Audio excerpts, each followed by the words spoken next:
Time to say goodbye to Amman, that is. We are finally leaving the capital, but before we go north to our main destination, let me take you for a second west. Actually, to a place we already visited. 3 episodes ago, when we went to visit the Hellenistic villa, we went to a little village which is called Iraq al-Amir. Actually, the name means Caves of the Prince, which means Iraq means caves, which means the name of the country Iraq is caves, literally? Anyway, doesn't matter. We are not here for the caves, although we did visit them. In the wall that you see, they were there, some nice views. Caves, well, caves, so kinda boring. Anyway, we're not here for the caves or the princes. We are here for a topic which is important for us, especially to Vicky. The women in Jordan. When we started investigating the topic, one of the first things we noticed was that there are plenty of craft associations. Especially in little towns or villages, there are two main issues: that women are kinda invisible in public space and economically dependent on men. So the idea of those craft associations is they have their own public space and they earn money, they become more independent. Here is supposedly one of the success stories, the association of Iraq al-Amir. So I think it's best if first of all we turn to the boss herself. رحب فيكم بالأردن. أنا يسرى الحسامي رئيسة جمعية سيدات عراق الأمير. إحنا من عام 93 وإحنا نشتغل هون بالجمعية. هاي المشاريع هدفها المحافظة على التراث المعماري، وهدفها الثاني هو المحافظة على البيئة، بحيث عندنا مشروع ورق نصنع منه أوراق A4 A2 A3 يصلح للرسم وللجداريات وللدفاتر. عندنا هون السيراميك زي ما أنتم شايفين، وعندنا كمان مشغل نسيج القماش، عندنا كمان استراحة ومطبخ إنتاجي، وعندنا غرفتين بالشراكة مع Airbnb. أسست المشروع جلالة الملكة نور، وإحنا من 2001 استمرينا لحالنا باسم جمعية سيدات عراق الأمير. نستقبل السياح من كافة أنحاء العالم، ممكن يجوا يعملوا عندنا تجارب كيف يصنع سيراميك بإيده، كيف يصنع ورق، كيف يصنع قماش، وممكن يعمل دروس الطبخ عندنا ويتناولوا. 100 أهلا وسهلا فيكم، شكرا. Now that was quick, wasn't it? Well, that's because the lady is busy. There was a line of people waiting, but she mentioned a number of interesting things, so let's go through them. Let's start with the paper production. So actually we didn't see production as such, we saw the workshop which we are entering now, but in theory it sounds rather easy. So they take fibers of different plants, put them into water for a week, then boil it for around 6 hours, constantly stirring, and then they're poured into forms. The best thing about this approach is that the paper is always different, as it is always a random mix of different plants. But we couldn't see it with our own eyes, we had to read it here. What we could see with our own eyes is the ceramics. We were lucky there were 2 ladies working, and when I say handcraft, well, it is literally handcrafted as you see it here. So that's the workshop. Things are in process here, but there's also a big shop when everything, big, small, colorful, not colorful, whatever you like, you will find it here. And there were people waiting to buy some. Mind you, some of them actually bought souvenirs in Poland as well, which is kind of cute. But you may ask a question, well, it is nice and everything, but is it really so important? Well, let me take you to a different place and a different time. Magically, we are 3 hours south of Amman in the hills surrounding the Dead Sea. The nature here is very different, right? But we are, to be specific, in the lands of the Bani Hamida tribe. And supposedly 50-60 years ago they were known for 2 things: for being one of the poorest tribes in Jordan and for having beautiful textiles with some very interesting imagery and symbolism. So roughly 30-40 years ago they started creating women's associations for textile production. And that's exactly what you're seeing here. It is one of them.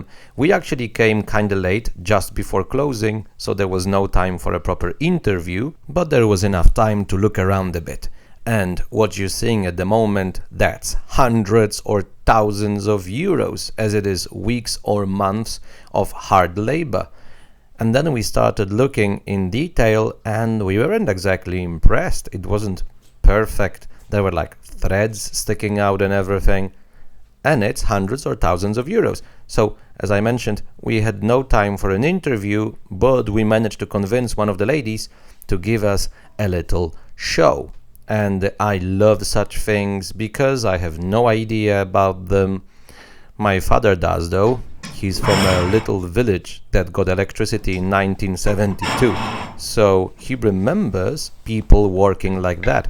He was not impressed. He said, you can do it faster, better, easier.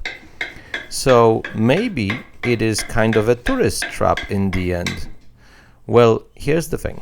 In the 18th and 19th century Europe, there was this idea of organic work, that you change society, that you provide equality through labor from, let's call it, the grassroots, as it would be called today, I guess. And we learn about it at schools today. Well, here you have it live. The lady maybe is tired, maybe she's in a hurry to leave, or maybe she's not exactly the person best suited for the job, but she is here.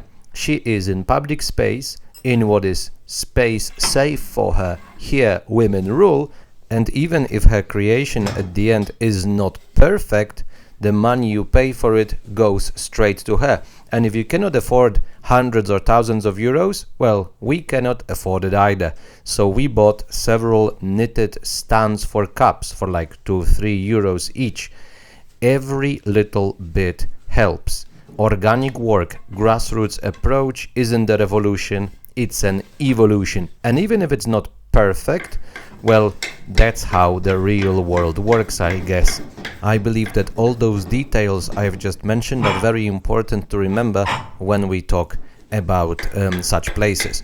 But enough great wisdom from me. Let's leave the lady at work and let's go back to Iraq Al-Amir again. To sum it all up, we are always trying to find a place or two like this. We cannot visit them all, as there are tens of them now, fortunately, but one or two, when we can, we go and visit. And Vicky here found also a little piece of pottery, nothing big, but once again, every little bit helps. But the one here in particular is a great success story. The best example is, now we are during the week and in front of you the courtyard is empty, but supposedly for the weekends it's full of tables and people from Amman come here for dinner. So if locals come here every weekend, that's, I think, the best measure of success. But there is one extra topic we need to cover, a name that appeared in the interview, Queen Noor. So to begin the story, Queen Muna, well, officially princess, anyway, the second wife of Hussein, the one from 20 dinars, she is pretty much the first person who tries to change the status of women by creating nursery schools. No wonder, she herself had 4 children with Hussein, among them Abdallah, the current king of Jordan. But they got divorced. In the 70s, the wife of Hussein is Alia. She furthered the story by especially focusing on children from poor families or orphans, their health and education. But in 79, she died in a helicopter crash.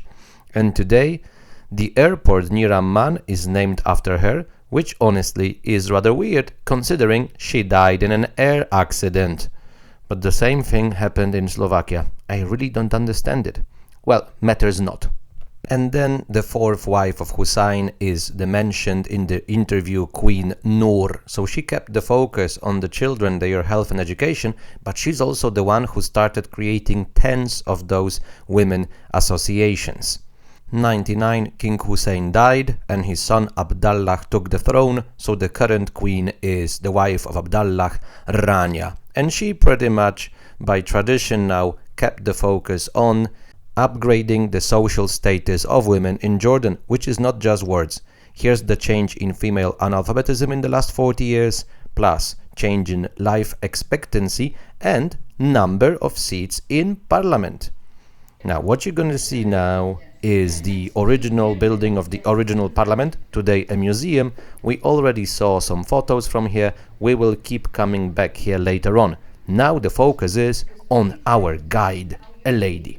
So after she took us around, we wanted to comment on something and we said, where are all the women? It's only men in the museum. And she, with a spark in her eyes, she said, yes, we have to change that. The queens have to be on the same level as kings. So the women in Jordan aren't stupid. They know very well they are missing from public space, metaphorically or even literally. Most of the photos of the queens I used, I had to get them off the internet because I couldn't find them in public space. Fortunately, street art starts changing that. Now a little nod to the previous episode. Princess Muna? No, Tony Gardner. Which means King Abdallah is half English. And Queen Noor? Well, Lisa Halaby. Born in Washington to a Lebanese, Syrian, Christian Arab and a Swedish mother. An extra piece of the Jordanian puzzle right there for you. So, this whole introduction on women was for two reasons. First, simply because. Second, we are going north to Irbid as promised at the beginning, and we decided if we are going to spend 3 nights there, let's use couch surfing. So we thought, how about a female host? Let's see what happens. And as expected, pretty much all hosts were men, with only several female hosts who were foreigners. Now, to give you some context, one of those days I decided to just have a look at Rome. 50 first hosts, 48 men, so that's not Jordanian specialty. But then one profile caught our eye. There was a very fresh profile of a 20-plus-year-old girl, Zeina. No references yet, but we decided to give it a go. We wrote, and then we got a reply. And here's the end result. I've been hosting Magic and Vicky for 3 nights, I think, and they've been lovely. We love them so much. We had so much fun. They're open-minded, like you feel comfortable around them. My grandma loves them so much. My uncles like them. We've been to several places together. We've had so much fun. It was the best experience. They're the first people I hosted, and yeah, it's been the best. So yeah, straight up spoilers, it all went great. But step by step. As Jordan is very family oriented, when you write to one person, you stay with them all. Now Zeina mentioned uncles and grandma. Let's start with the grandma, our favorite.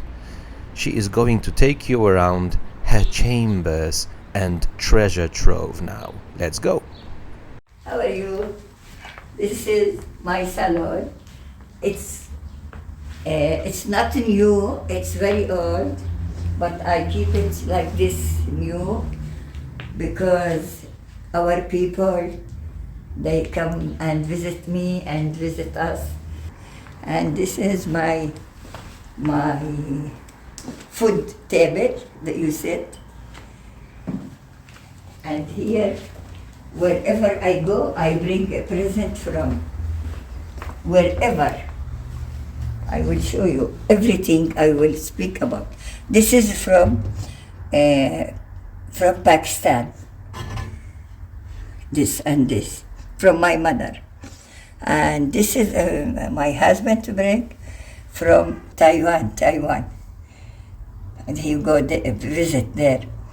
And what else? This is my grand mother. All they used to have this. You have, I think. And this is from Russia. It was like this, but they broke in the manhood. This is from Chicago. You go to Chicago, I buy only this for showing that I was there.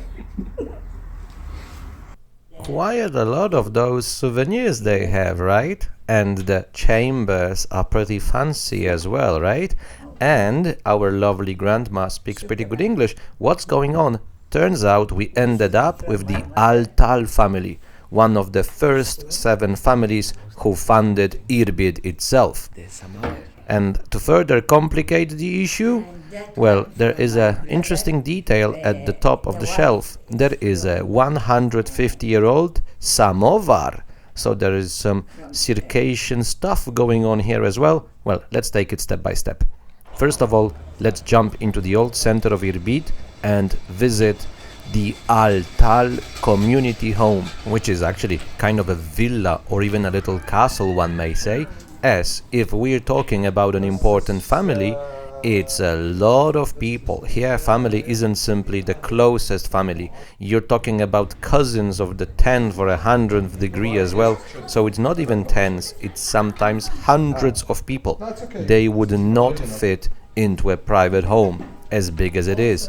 So they have those special community houses or villas, or however you call them, for gathering for special events, or to bring guests, as you're seeing at the moment. Although this is not simply an invitation, it is invitation for guests of honor, and such people should be treated to coffee. And here it is, and not simply coffee, Bedouin style, as tradition dictates. So we had the coffee in the older, smaller community room, which was not enough, so with time they had to open a bigger one. Now this is seriously a place for hundreds of people. And when I mention events, well, wedding is a very good example, or even engagement. So in theory, anybody who wants to ask Zeina for her hand will have to do it publicly in front of such a crowd. No pressure, right? But I guess you notice in the photo, only men. Traditionally, that's how it worked. But I guess you also noticed Zeina doesn't cover her hair, and many other women in their family don't do it either. So now the gatherings are mixed. Altars are getting modernized. The wall still has only men. That is supposed to change soon as well. But let me introduce now the 2 most important members of the family. And both are here, father and son. Let's start with the father, who is Mustafa Wahbi Altal. Simply put, the most important celebrated Jordanian poet. And then comes his son, Wasfi Altal, who was in the 60s, beginning the 70s, Prime Minister of Jordan, supposedly so popular that even King Hussein was kinda jealous of it. He is going to come back in the future. One extra person from the family, Abdul Qadir, here in a photo with Zhou Enlai, who was supposed to take over the reins of China after Mao Zedong. So we are talking about a family that's definitely present in the public life of Jordan. And here is another example of it. The Hashemite symbol leaves no doubt as to the affinity of the family with the crown. Before we leave, proof that I was indeed there, and a bit of Vicky style, so details like chandeliers or doors, of course. But turns out that Zeina had a little extra surprise for us. One more place to visit, or actually not a place but an event. Irbid, turns out, is a university town, so there are plenty of international students, plus generally plenty of foreigners. So we have attended such an international gathering. Here you have the local boys, with the organizer himself in the forefront, trying, let's underline the word trying, to dance one of the Jordanian dances, but then look around. And here's a very important moment for us. When we were told international gathering, we thought, oh yeah, other Europeans, maybe an American or Canadian. We were the only Europeans here. Let me enumerate. Morocco, Tunisia, Palestine, Syria, Iraq, Malaysia, Indonesia, Singapore, Saudi Arabia, Kuwait, Oman, Sudan. That is international here. So it opened our eyes to our Eurocentrism. Turns out that the idea of international can be different from culture to culture. So that was a great experience. Plus, at least in the Western world, I think, we have the image of Islam being very monolithic. Well, have a look at all the people here. The world of Islam is as varied or more than anywhere else, not only in the people but also in the food they eat. The idea here, every country should bring a national dish. So it was very multi-culti, not only in terms of people but in terms of flavors. Now at home we decided to do some extra dancing, but if the meeting wasn't multiculti enough, look at the TV. The symbol there should already be, after the last episode, familiar. Yep, turns out that the mother of the grandma, so one of the great grandmas of Zeina, was Circassian, hence the samovar that you saw before, hence the dancing. So it turns out that Circassian culture is also heritage of the Altal family. Now here Zeina needed some help as she forgot some steps. Grandma was ready to help. Mind you, the lady is 75 and she remembers not only her adventures in the English language, but she also remembers the steps of the Circassian dances. And once she got up, well, things went wild. Let me just tell you one thing here. Have a look at the TV again. There's a face. I'm gonna introduce the guy later. But now, enjoy.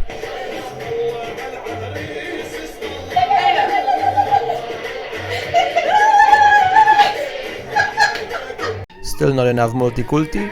Turns out Jordan has this kind of au pair system, for example, to take care of the elderly. And one of the countries participating in that system is Ethiopia. Now our grandma is 75, she needs a bit of help, so the help is an Ethiopian girl. So if Jordanian and Circassian dances were not enough, here's a bit of Ethiopian culture. Enjoy again.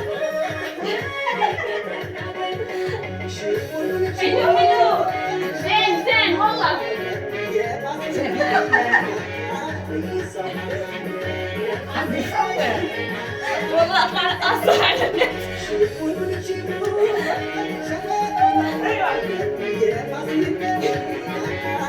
They have the vibe.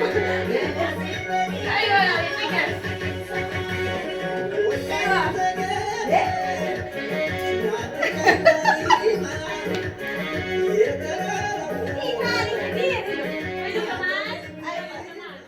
Such was the magic in the evening. Now in the mornings there was also quite a lot of magic of a different kind, not focused on music but on flavors, and we need to stock up properly because we are going outside of Irbid now. Now Zeina mentioned uncles. One of them took us to the community home, the other lives a bit outside of Irbid, so we had to go and see him. Now he has a fixation. He wants to build his own villa, pretty much with his own two hands. So Zeina is taking us to check up on him, how work is progressing. Now that I mentioned Zeina and driving, you need two things to drive in Jordan. You need to be used to narrow, winding streets, and you need to have a good head for heights and precipices. Fortunately, Zeina fulfilled both prerequisites and her driving was stupendous. The whole day of driving we felt completely safe, so both thumbs up.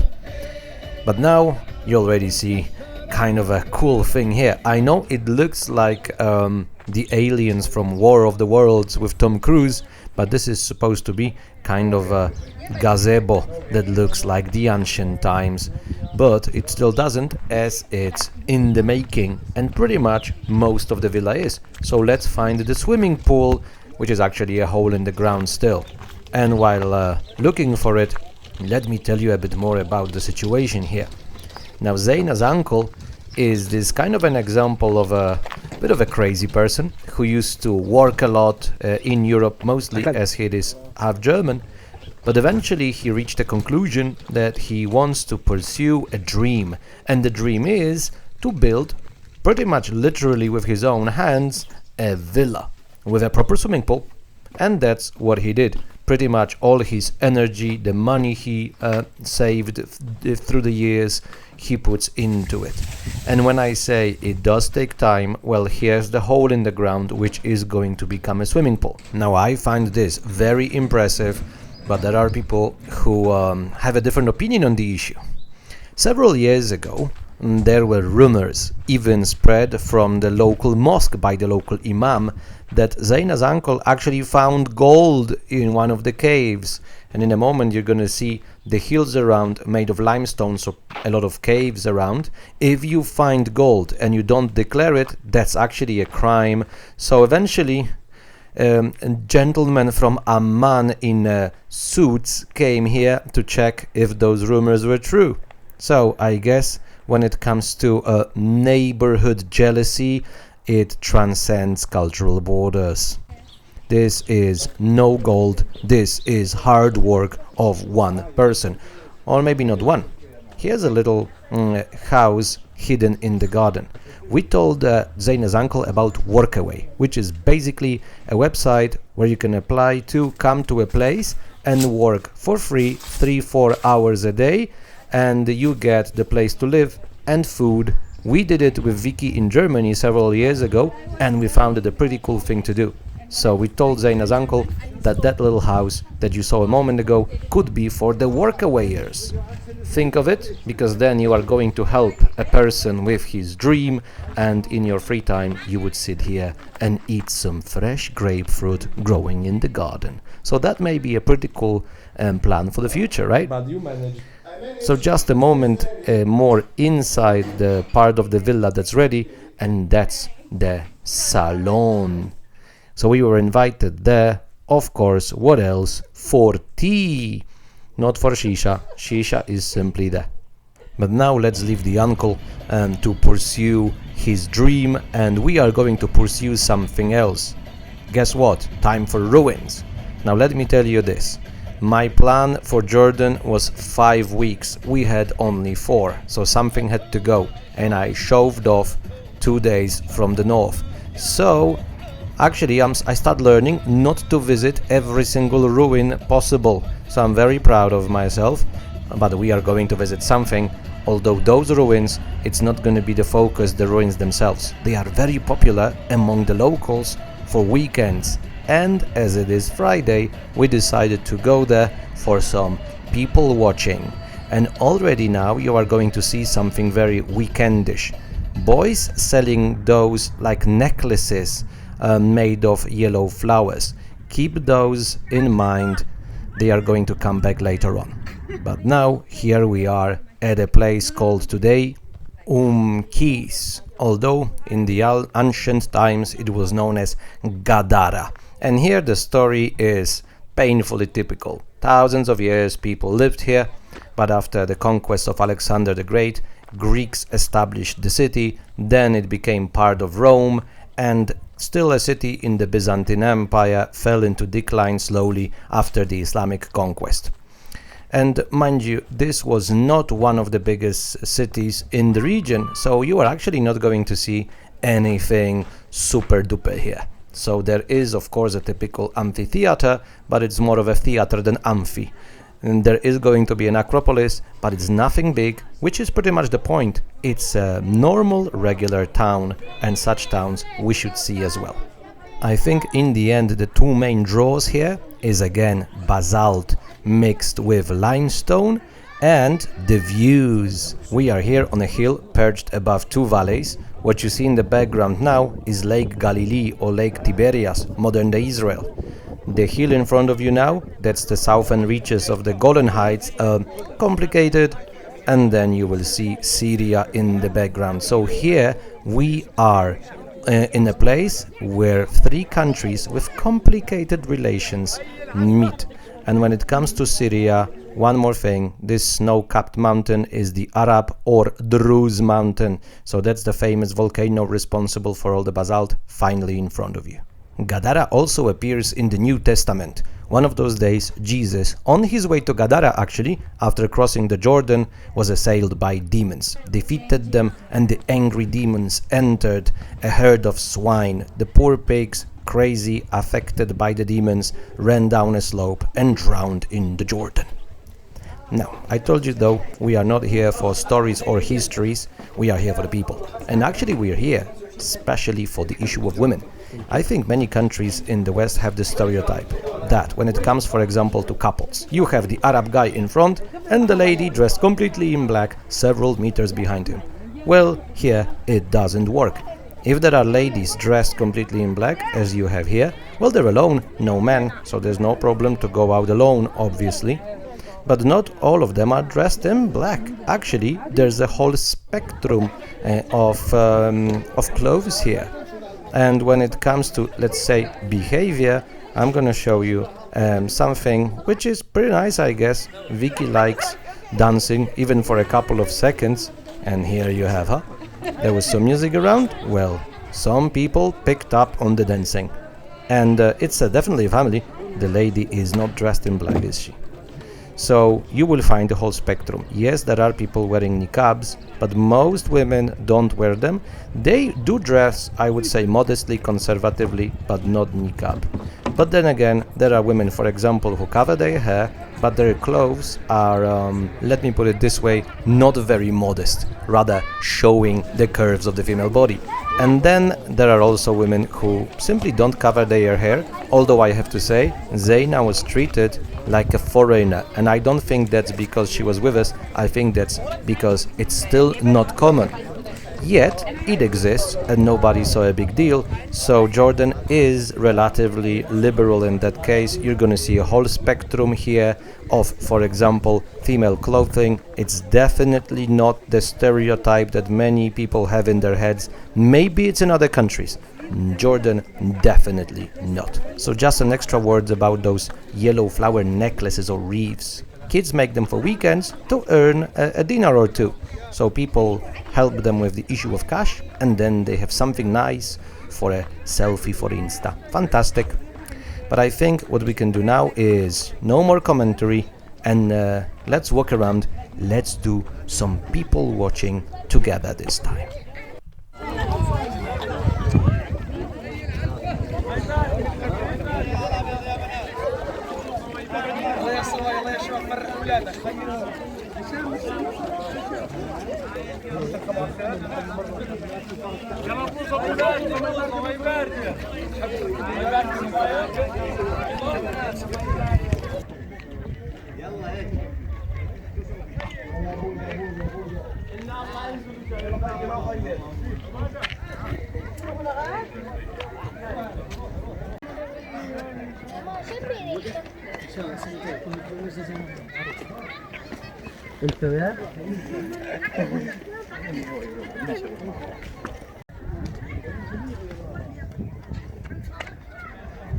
What you saw a second ago, I think, is the biggest cultural difference here.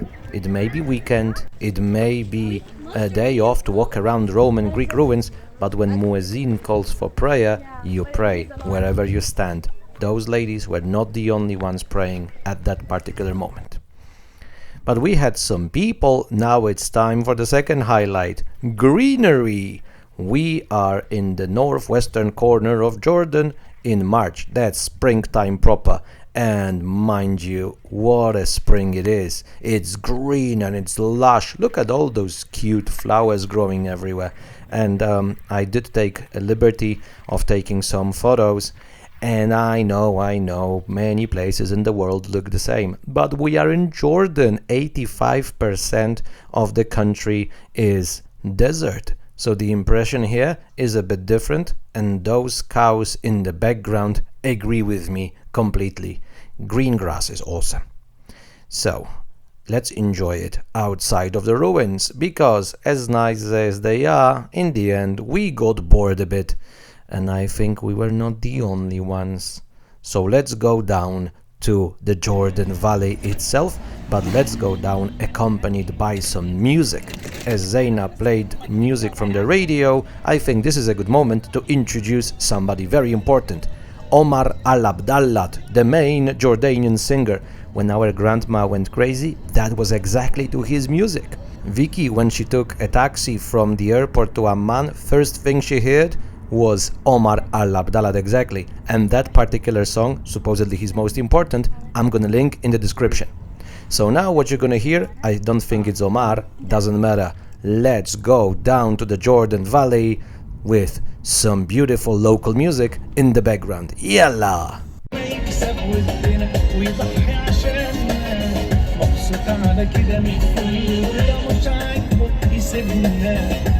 هو اللي اختار بايديه النار وخرج من الجنة.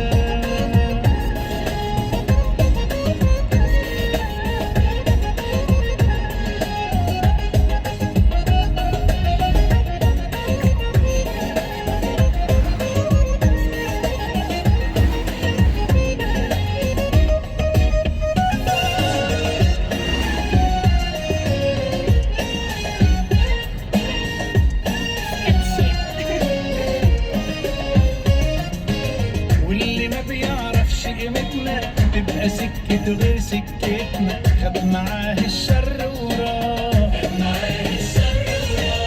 مش هنتعب روحنا عشانه، ألف مين يتمنوا مكانه، هو كده ريح وارتاح. واللي ما بيعرفش قيمتنا تبقى سكته غير سكتنا، خد معاه الشر وراه، بيفرق لنا الراحة ونستنى اللي يحبنا يكسب ودنا ويضحي عشاننا، مبسوط على كده مديله رضا ومش عاجبه يسيبنا، يختار بايديه النار وخرج من الجنة.